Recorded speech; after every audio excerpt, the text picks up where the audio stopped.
Salam sejahtera dan selamat pagi diucapkan kepada semua pelajar tingkatan 5 SMK Limpanak. Saya Cikgu Jason Wong. Sekali lagi kita bertemu di bawah bab 8 yaitu permodalan matematik. Oke, dan pada hari ini kita akan masuk kepada standar pembelajaran 8.1.2 untuk bahagian 1 ya. Oke, sebelum itu kita perhatikan dulu standar pembelajaran yang kita akan pelajari pada hari ini, yaitu menyelesaikan masalah kehidupan sebenar melalui pemodelan matematik yang melibatkan fungsi. Yang pertama linear, kedua kuadratik, yang ketiga eksponen, dan mengkomunikasikan proses pemodelan matematik yang dilaksanakan. So, pada hari ini kita akan bincang satu sahaja dahulu, yaitu kita akan bincang fungsi linear. Maka dengan itu, sila buka buku teks di muka surat 235. Dan untuk makluman, sekiranya kamu memikirkan bahwa video ini bermanfaat untuk semua, sila sharekan dengan rakan-rakan yang lain juga untuk mendapatkan manfaat yang sama. Sekian, terima kasih. Baiklah, juga harap kamu semua sudah bersedia, di muka surat 235 ya. Baik, sebelum kita masuk secara lebih mendalam tentang apa yang kita akan pelajari pada hari ini, mari sama-sama kita buat rimbasan dahulu. Ada perkara yang perlu kamu tahu sebelum kita teruskan belajar.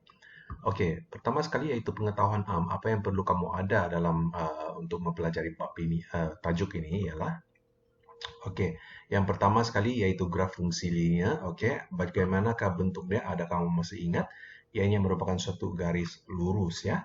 Dan perhatikan pada persamaan garis fungsi linear ini, dia kuasa tertinggi dia adalah kuasa 1 sahaja ya.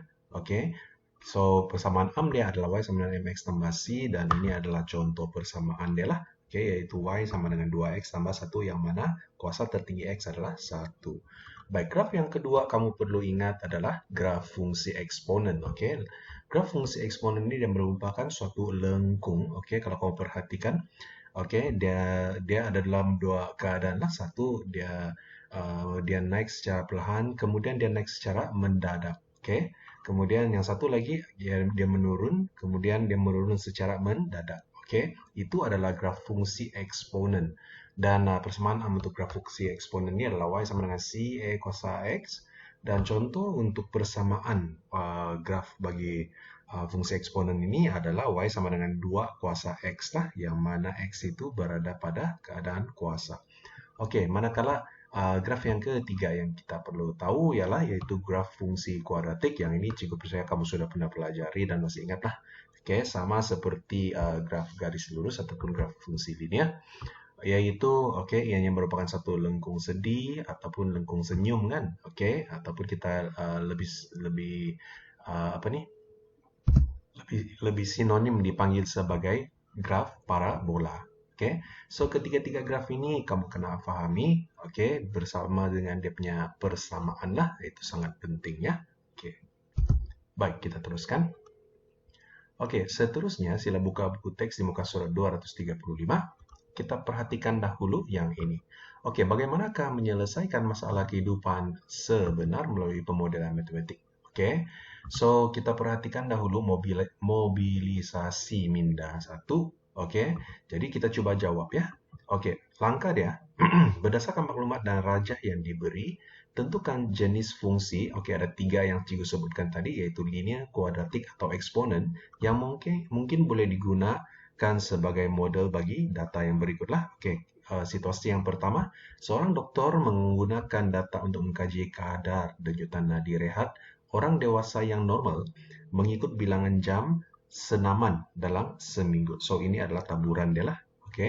Jadi persoalan di sini, yang manakah jenis fungsi yang sesuai untuk mentafsirkan graf yang ini? Kalau kita perhatikan, graf ini ya. Kalau kita ada 3 jenis graf, yaitu linear, kuadratik, dan eksponen. Kalau graf ini kalau kita plotkan, dia katakan begini kan, dia seakan-akan satu garis lurus kan. Dia tidak mungkin dalam keadaan begini, betul? Yaitu eksponen, tidak mungkin. Dia dalam keadaan garis lurus, maupun dia tidak mungkin dalam keadaan parabola ataupun begini, kan? So yang paling sesuai mana satu? Oke, sudah tentu yang paling sesuai di sini adalah fungsi linear lah kan, sebab dia garis lurus. Oke, baik. Dalam situasi yang kedua, seorang saintis menggunakan data untuk mengkaji populasi harimau. So, ini adalah taburan ya. Oke, so yang mana satukah fungsi yang boleh kita kaitkan dengan taburan graf ini? Oke, sudah tentu ianya adalah fungsi eksponen lah, graf fungsi eksponen lah. Sebab kalau kamu tengok dia melengkung turun, oke, kemudian dia turun secara mendadak terus di sini. Oke, baik. Case yang ketiga, oke, situasi yang ketiga. Seorang pengurus pemasaran mengkaji data yang menunjukkan hubungan antara keuntungan dengan bilangan tahun suatu produk berada di pasaran. So, ini adalah dia punya histogram lah. Oke, jadi kalau kita perhatikan mana satukah graf fungsi yang boleh mewakilkan data ini, taburan ini. Oke, sudah tentu ianya merupakan suatu fungsi kuadratik kan. Oke, kalau kamu perhatikan ini merupakan satu lengkung sedi lah. Oke, dan ini merupakan satu graf fungsi kuadratik. Oke, baik, kita teruskan.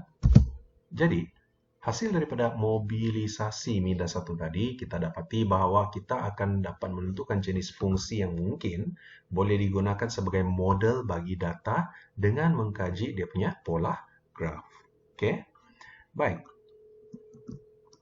Oke, daripada mobilisasi itu tadi juga, oke, kita tahu bahwa graf fungsi linear ini adalah graf menyerupai satu garis lurus, fungsi kuadratik ialah lengkung berbentuk parabola, lengkung mungkin naik dan kemudian turun, atau turun dan kemudian naik, oke, sama ada dia sedih ataupun dia senyum lah. Oke, manakala fungsi eksponen ini mungkin suatu yang baru yang kita akan lihat, yaitu graf lengkung yang mengilustrasikan kenaikan ataupun penurunan nilai data pada kadar yang mendadak. Oke, so fungsi eksponen ialah satu fungsi yang dapat dihuraikan oleh persamaan yang mempunyai y sama dengan c e kuasa x dan keadaan e ialah nombor nyata yang positif. Oke, dan e tidak boleh sama dengan 1, manakala c pula ialah nilai awal. Daripada graf ini, kalau diberikan contoh, misalnya dia cakap jika c sama dengan 1, maka e adalah sama dan e adalah sama dengan 2, maka graf dia akan jadi ganti masuk c di sini 1, e sama dengan 2, kita akan dapat y sama dengan 2 kuasa x lah. Jadi daripada lakaran graf dia ya ini dia. Oke. Jadi kalau kita perhatikan di sini adalah 1 kan dia berada pada pintasan y itulah. Oke. Dan ini merupakan fungsi bagi suatu graf eksponen. Oke. Baik, kita teruskan. Oke, untuk hari ini kita hanya akan sentuh satu sahaja dulu, yaitu menyelesaikan masalah kehidupan sebenar melalui pemodelan matematik yang melibatkan fungsi linear sahaja dahulu. Oke, so itu sahaja yang kita akan sentuh pada hari ini. Baik, kita teruskan. Oke, so sebelum itu kita kena ingat balik ya proses pemodelan matematik itu. Oke, pertama sekali dia akan bagi kita akan kaji masalah dunia sebenar ataupun daripada soalan dia akan bagi situasi kepada kita. Kemudiannya ia akan minta kita mengenal pasti dan mendefinisikan masalah. Ini adalah proses yang pertama. Yang kedua yaitu membuat andaian dan mengenal pasti pemboleh ubah. Kemudian kita akan diminta untuk mengaplikasikan matematik untuk menyelesaikan masalah tersebut. Seterusnya, yang keempat menentusahkan dan mentafsir penyelesaian dalam konteks masalah berkenaan. Yang kelima yaitu memurnikan model matematik dan akhir sekali kita akan melaporkan dapatan. So kamu kena ingat ke semua inilah ada 6 keseluruhannya. Baik. Di buku teks muka surat 236 coba kita kaji dahulu contoh kedua ini. Oke, kereta Amin menggunakan 45 liter petrol untuk bergerak sejauh 405 km. Jika Amin ingin memandu kereta yang sama untuk suatu perjalanan sejauh 198 km, berapakah jumlah petrol yang dalam liter yang diperlukan? Oke, sangat mudah kan di situasi. So, apa yang diminta ialah dia suruh kita selesaikan masalah ini dengan menggunakan pemodelan matematik ke 6 proses itu tadilah. Oke, jadi untuk memahami situasi ini, oke, jika buat dalam lakaran gambar aja, oke, katakan ini adalah kereta Amin lah. Oke, jadi apa yang dia buat? Oke, dia ingin menggunakan 45 liter dia ada 45 liter petrol untuk bergerak sejauh 405 km. Oke, kemudian persoalan dia di sini, oke, sekiranya Anda mau memandu kereta yang sama, oke, dan bergerak sejauh 198 km, persoalannya berapa banyakkah petrol yang diperlukan dalam unit liter lah, oke. So inilah yang kita perlu selesaikan. Jadi untuk penyelesaiannya, yang pertama sekali, oke, yaitu mengenal pasti dan mendefinisikan masalah. Kalau kau masih ingat apa yang perlu kita highlightkan di sini, oke?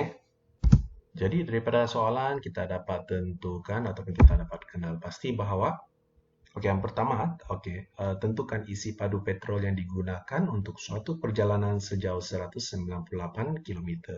So kita perlu tahu, apa keperluan yang kita tahu untuk menjawab soalan ini. Apa maklumat yang kita perlu tahu, untuk menjawab soalan ini. Jadi kita perlu tahu isi padu petrol lah yang digunakan, Kemudian yang kedua, diketahui bahwa lebih jauh perjalanan, lebih banyak jumlah petrol yang diperlukan. Oleh itu, jumlah petrol berubah secara langsung dengan jarak perjalanan. So inilah dua perkara yang kita tahu daripada soalan. Dan ingat, dia tidak semestinya tertakluk kepada satu sahaja jawaban. Dia boleh jadi luas, asalkan dia logik, mungkin ianya akan diterima lah. Baik. Kita pergi kepada yang kedua. Proses yang kedua yaitu membuat andaian dan mengenal pasti pemboleh ubah. Jadi di sini kalau kamu masih ingat dalam pembelajaran cikgu yang lepas, di sini kita perlu nyatakan perkara yang tidak boleh berubah lah kan. Sehingga menjejaskan kita punya dapatan penyelidikan ini. Perkenalkan di sini juga di mana kita perkenalkan pemboleh ubah ataupun fungsi persamaan am kita lah. Maka pertama sekali kita andaikan kelajuan memandu bagi kedua-dua perjalanan sejauh 405 km dan 198 km ini adalah sama. Kita perlu andaikan bahwa kelajuan kereta tersebut dipandu dengan kelajuan yang sama lah. Sebab kalau dipandu secara kelajuan yang berlainan maka tidak sah, sudah kan? Itu perkara yang pertama. Lepas itu di sini juga kita memperkenalkan pemboleh ubah kita kan, yaitu kita katakan X ialah mewakili jarak perjalanan dan Y ialah mewakili petrol yang digunakan. Jadi di sini kita juga perkenalkan kita punya persamaan am lah, di mana Y berubah secara langsung dengan X. Kalau kamu masih ingat, kalau dalam bentuk perkadaran itu, Y berkadar langsung secara X. Kalau kita tukarkan dalam persamaan, kita akan dapat Y sama dengan KX lah, yang mana dengan keadaan K ialah pemalar. Kamu masih ingat lagi kan ubahan? So di sini kita telah perkenalkanlah persamaan tersebut. Untuk yang ketiga, mengaplikasi matematik untuk menyelesaikan masalah. Baik. Di sini, kita akan menggunakan nilai-nilai daripada soalan di sini ini, untuk membuat pengiraan dengan menggunakan fungsi ataupun persamaan yang telah kita wujudkan tadi itulah di proses yang kedua itu. So dia melibatkan pengiraan lah nih di sini. Kita perhatikan. Juga ambil balik daripada soalan yang tadi ya. Ini adalah dia punya persamaan yang telah kita perolehi. So apa yang kita buat? Kita ambil maklumat daripada soalan, yaitu di sini kita sudah bagi tahu bahwa Y mewakili jarak mewakili petrol yang digunakan kan. So kita ambil petrol yang digunakan ialah 45, kita ganti masuk ke dalam Y di sini, maka kita akan dapat sekejap. X pula kita gantikan dengan jarak perjalanan. Nampak kan? So kalau kita gantikan kedua-dua X dan Y ini ke dalam persamaan di sini, maka kita akan dapat 45 adalah sama dengan K darab dengan 405. Dan kita akan memperoleh nilai K, yaitu K sama dengan 1/9. Jadi apakah persamaan yang kita boleh dapat di sini? Ingat. Proses yang ketiga ini di sini juga kita tentukan apa persamaan kita ya. So kita tentukan di sini. Maka kita akan dapat apabila gantikan K sama dengan 1/9 ke dalam sini, kita akan dapat Y adalah sama dengan 1/9 X. Maka inilah kita punya model matematik. So, persamaan ini menguraikan hubungan antara jumlah petrol yang diperlukan dengan jarak perjalanan. Oke, baik. Oke, kita teruskan. Jadi sekarang kita akan pergi kepada proses untuk menjawab soalan. Oke? Baik, apabila kita sudah dapat persamaan dia y sama dengan 1/9x, oke? Jadi daripada soalan kita tahu bahwa x itu kita wakilkan dia dengan jarak kan, oke? 198 km. Kalau kita gantikan x ke dalam sini, maka kita akan dapat y sama juga dengan 22 liter. Oke?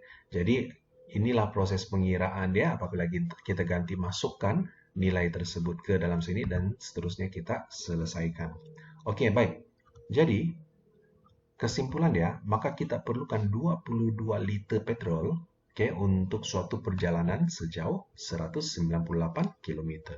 Baik, disinilah di mana kita menjawab soalannya. Disinilah di mana yang melibatkan segala pengiraan, segala persamaan yang dibentuk dan sebagainya. Sehingga kita mendapat jawaban yang diperoleh. Tolong ingat ya, yaitu di bawah mengaplikasikan matematik untuk menyelesaikan masalah. Kita teruskan kepada yang keempat. Selepas kita dapat jawaban dia itu kan, sekarang daripada kita dapat jawaban daripada persamaan yang kita bentukkan sendiri itu tadi, sekarang kita pergi kepada proses keempat yaitu menentu, sahkan, dan mentafsir penyelesaian dalam konteks masalah berkenaan. So dari sini, apa yang cikgu dapat simpulkan ialah di sinilah kita menyatakan dan menjelaskan kelemahan model dalam penggunaannya di situasi yang berlainan. Baik, sehingga ianya boleh menjejaskan kesahihan penggunaan model tersebutlah. So di sini juga kita tunjukkan kita punya graf sekiranya ada. Baik. So untuk proses yang keempat, ini dia. Model fungsi linear y sama dengan 1/9x, yaitu yang telah kita peroleh tadi lah, model yang tadi itu, yang boleh diperoleh mungkin tidak dapat digunakan untuk semua situasi perjalanan. Ini betul lah kan? Sebab apa yang kita kaji ini adalah dua keadaan situasi yang mana kita anggap jalan dia lurus sahaja. Dan kita anggap jalan yang lurus ini kita boleh masukkan juga di dalam andaian kita tadilah sebenarnya. Baik, misalnya jika perjalanan sejauh 405 km melalui jalan raya yang menghubungkan pekan dan bandar, manakala perjalanan sejauh 198 km menerusi lebu raya.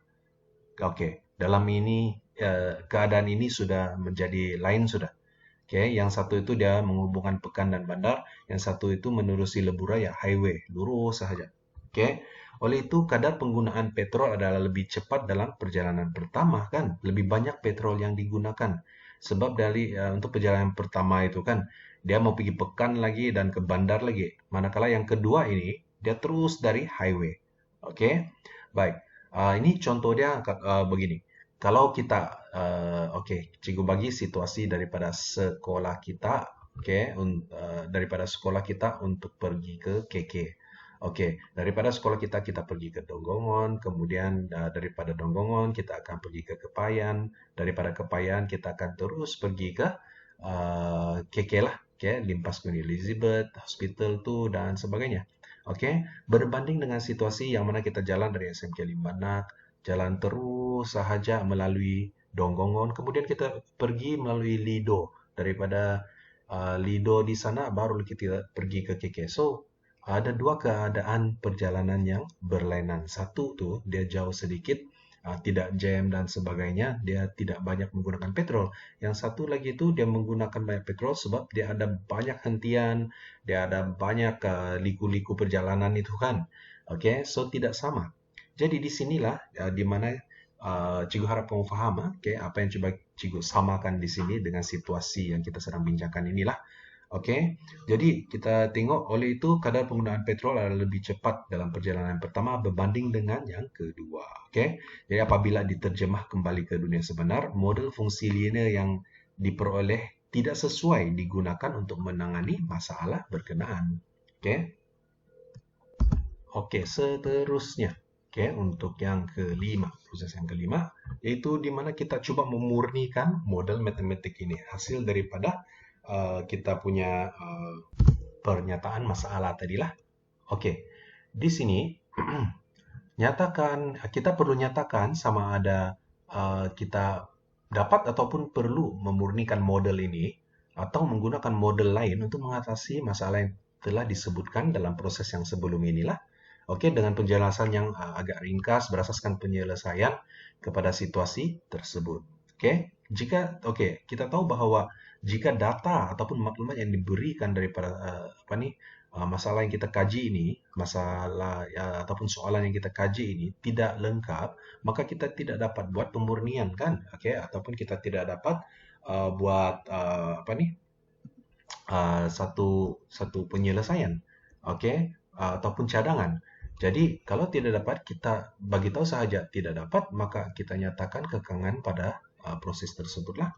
Untuk contoh ini, dalam buku teks ini, dalam masalah ini kita tidak dapat memurnikan model ini. Memandangkan maklumat yang diberikan adalah terhad. Tidak cukup untuk bantu kita memberikan satu cadangan lah. So kita nyatakan begitu sahaja. Dan yang keenam, yaitu proses melaporkan dapatan.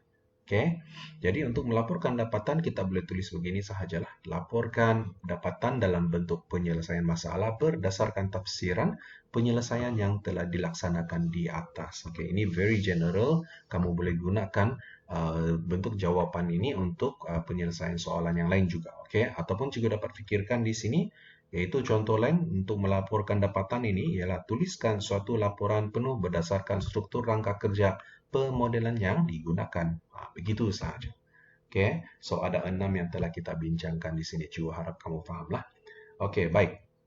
Untuk hari ini, ini adalah soalan yang cikgu mahu kamu selesaikan nantilah. Yaitu kita masih lagi kaji di bawah fungsi linear lah. Yang ini fungsi linear dan kamu coba jawab di buku kerja muka surat 127 dan juga 128. Baik, sebelum itu kita akan coba lihat dahulu satu lagi contoh dalam buku kerja. Ini adalah contoh yang ada dalam buku kerja ya. Kita coba kaji dahulu soalan dia. Samsudin menjalankan satu eksperimen untuk mengkaji hubungan antara suhu dan tekanan gas sebiji tayar. Dia mendapati bahwa tekanan gas dalam tayar adalah 240 kilopascal kPa lah. Pada suhu 320 Kelvin, Dan kita tahu bahwa kalau suhu ini yang kita pernah pelajari ada 3 lah kan dia punya unit. Satu ialah darjah Celsius, huruf C, dia punya simbol. Lepas itu kita pernah belajar pula unit untuk suhu ini boleh jadi Fahrenheit, biasanya kita guna huruf F, dan akhir sekali yang inilah Kelvin, So ini adalah suhu dia. Lepas itu, selepas memandu kereta itu dari Kahang ke Renggam, dia mengukur suhu tayar kereta dan mendapati bahwa bacaan temperature dia tu ataupun suhu dia tu adalah 368. Dia meningkatlah kan. So berapakah tekanan gas dalam tayar itu? So daripada di sini soalan ini, kita boleh tahu bahwa kedua-dua pembuluh ubah ini berkadar secara langsung kan. Apa perkadarannya tu? Kita agak-agak dulu. Tayar dengan suhu. Kalau tayar itu dia bergerak, lama-lama suhu dalam tayar itu dia akan meningkat lah kan. Apabila suhu dalam tayar meningkat, dia punya tekanan pun memang meningkat kan. So dia berkadar secara langsung lah kan. Baik. Di proses yang pertama mengenal pasti dan mendefinisikan masalah. Di sini kita nyatakanlah. Kita mengetahui bahwa semakin tinggi suhu tersebut, semakin tinggi juga tekanan gas di dalam tayar kereta itu. Jadi oleh itu tekanan gas berubah secara langsung dengan suhu tayar. Dan di sini juga kita tentukan dia punya ini daripada soalan lah kan, tentukan tekanan gas di dalam tayar pada suhu 368 Kelvin. Ini daripada sini. Seperti yang kita pelajari pada pembelajaran 2 hari yang lepas. Yang ini juga rasa kamu sudah tahu. Kemudian, proses seterusnya adalah membuat andaian dan mengenal pasti pembuluh ubah. So, di sinilah kamu tentukan apa pembuluh ubah yang terlibat. Kemudian kamu perkenalkan dia punya persamaan. Baik. Yang ketiga, mengaplikasi matematik untuk menyelesaikan masalah. So, daripada persamaan yang diberikan di sini, apa yang perlu kamu buat? Gunakan nilai-nilai yang diberikan dalam soalan tersebut, maklumat yang disediakan dalam soalan ini, masukkan ke dalam persamaan yang telah kamu dapat tadi itulah. Oke, so ini adalah proses pengiraan untuk dapatkan jawaban. Oke, baik. Kemudian menentusahkan dan mentafsir penyelesaian. Oke, so daripada proses yang ketiga ini, kamu sudah dapat persamaan dia kan, yaitu persamaan dia di mana ini. Oke, kita sudah dapat model ya, model dia kan. Jadi kita mau nyatakan apa masalah mungkin tidak sesuai digunakan dalam situasi yang berlainan. Seperti soalan yang kita bincangkan tadi kan. Oke, so dalam soalan ini dia nyatakanlah model yang diperoleh ini mungkin tidak sesuai digunakan untuk semua jenis tayar.